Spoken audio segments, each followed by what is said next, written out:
People want to see Mac Jones as Tom Brady. Tom Brady's got one of the best cold weather arms in the history of the league. He's one of the most accurate throwers. He was drafted by a Major League Baseball team. He's a much better athlete. Mac Jones is not even in the same galaxy as Tom Brady. Tom's bigger with a better arm. So finally, San Francisco's coming to their senses. The 49ers are coming to their senses. Albert Breer, who I trust. Benjamin Albright today comes out.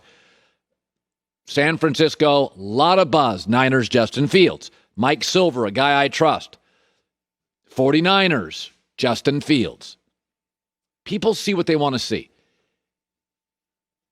There's been already a Justin Fields myth debunked this week, that he always throws to the first read, that he's not somehow capable, smart enough, cognitively, can't go to a second read. Been totally debunked.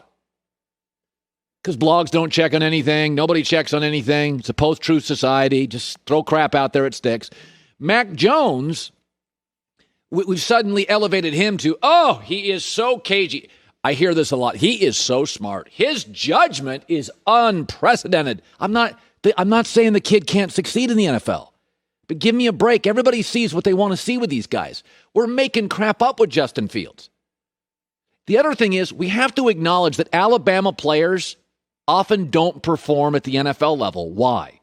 And they used to say this about Tom Osborne, the legendary coach at Nebraska, that Osborne and Nick Saban are such good coaches at the college level that the kids they have peak. They peak in college. They don't have another gear. Now, Julio Jones was great in college, great in the NFL. I'm not saying they don't have, good God, they got so many players drafted, some hit. But a lot of Bama guys are busts, semi-busts, or just really average. Because Nick Saban is so great, he squeezes everything out of them. This was what they said with Tom Osborne. Nebraska dominated college football. None of their guys were good pros. Because Osborne, he squeezed everything out. And I can name 5 coaches in college who can recruit and can't coach, and it's just the opposite.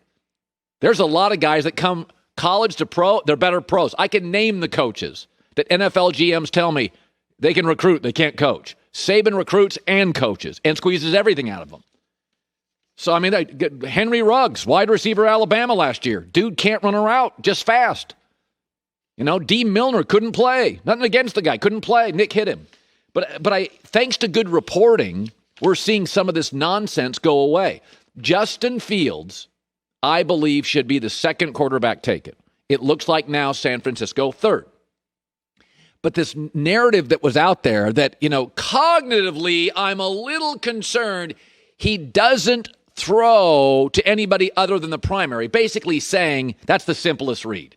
You come out of the huddle, you know where you're throwing, you roll right, you throw it, boom.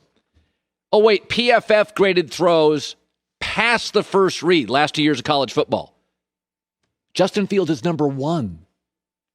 Mac Jones is last of all the first-round quarterbacks. People see what they want to see. Politically, sports, UFOs, you see what you want to see. Say it out loud. Lowest graded quarterback on throws outside of the first read. Max last. Athletic last. There's a story today that Trevor Lawrence and Urban Meyer by Dan Wetzel may not work. Trevor Lawrence is chill, not defined by football, and Urban Meyer is a maniac. And he is, by the way. Urban Meyer would lose 20 pounds coaching at Florida, working himself to death. He used to have to write notes saying, eat 3 meals a day. He would text recruits during church. He admits it. He once scheduled post-game victory dinners, and he would often miss them. He's a maniac. But he's also brilliant, and he succeeds at everything he touches, and so is Nick Saban. The smartest basketball guy I've ever met, Steve Kerr. I covered him in Portland. He was brilliant as a player and as a broadcaster and as a coach. Jeff Bezos, Reed Hastings, Theo Epstein. Urban's going to succeed because he's smart. That's why he's going to succeed. Now, I'm not saying he's Belichick.